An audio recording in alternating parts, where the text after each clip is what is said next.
मजहबी उन्मादियों ने, अज्ञानी मजहब के तथाकथित मानने वालों ने उस बुद्धा की मूर्ति तोड़ दी हो, लेकिन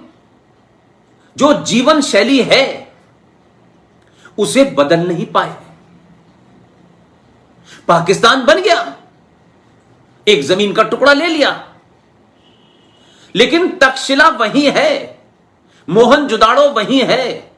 हिंगला माता आज भी है, वहां पूजा हो रही है, शारदा माता वही है, उस पे कोई दिया जला रहा है,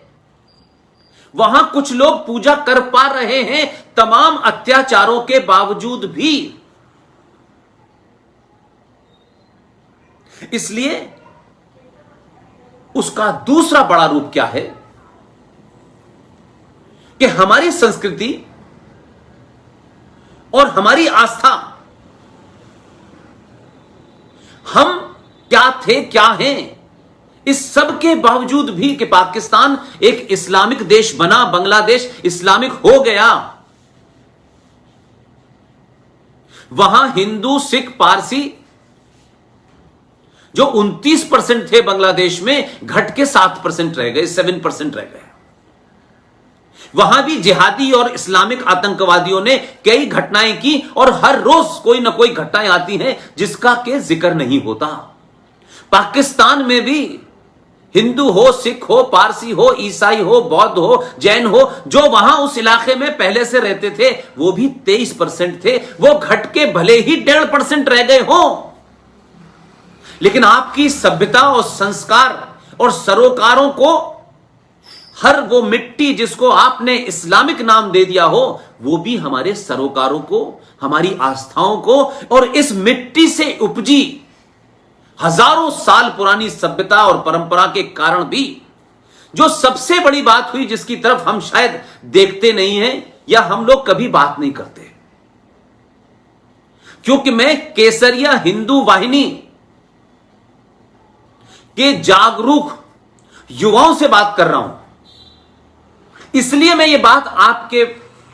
ध्यान में लाना चाहता हूं। आप 57 इस्लामिक देश हैं, 57 है, कोई कुछ है, कोई कुछ है, कोई कुछ है, कोई कुछ है, कुल मिलाकर 57 इस्लामिक देश हैं, और कुछ ईसाई भयानक पुराने बड़े देश हैं। लेकिन उन 57 इस्लामिक देशों को आप देखें, वहां किसी मजहब की किताब के माध्यम से भी अलग अलग मामला है। ईरान है जो शिया बहुल है, और दूसरे हैं सऊदी अरब वगैरह है, वो सुन्नी है। अगर इस्लाम एक है, किताब एक है, मानने वाले एक हैं, सब कुछ एक है, तो फिर 11 साल तक ईरान और इराक में युद्ध किस बात को लेकर हो रहा था? यह पाकिस्तान में शियाओं को मारना जायज क्यों है, जस्टिफाई क्यों है कि शियाओं का कत्ल वाजिब है? क्या वजह है? लेकिन मैं उस तथ्य पे नहीं जाना चाहता। मैं केसरिया हिंदू वाहिनी वालों को यह बताना चाहता हूं कि यह भारत है। हमें जो भी आजादी जैसी भी मिली, उस आजादी से लेकर आज तक अलग अलग मतों की, अलग अलग विचारधाराओं की, अलग अलग संगठनों की सरकारें आईं, और आज हमें कहा जाता है, सनातनियों को कहा जाता है कि हम लोग बहुत ही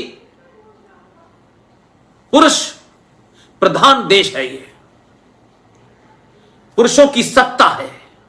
महिला का बड़ा शोषण है, महिलाओं के साथ बड़ा अत्याचार होता है।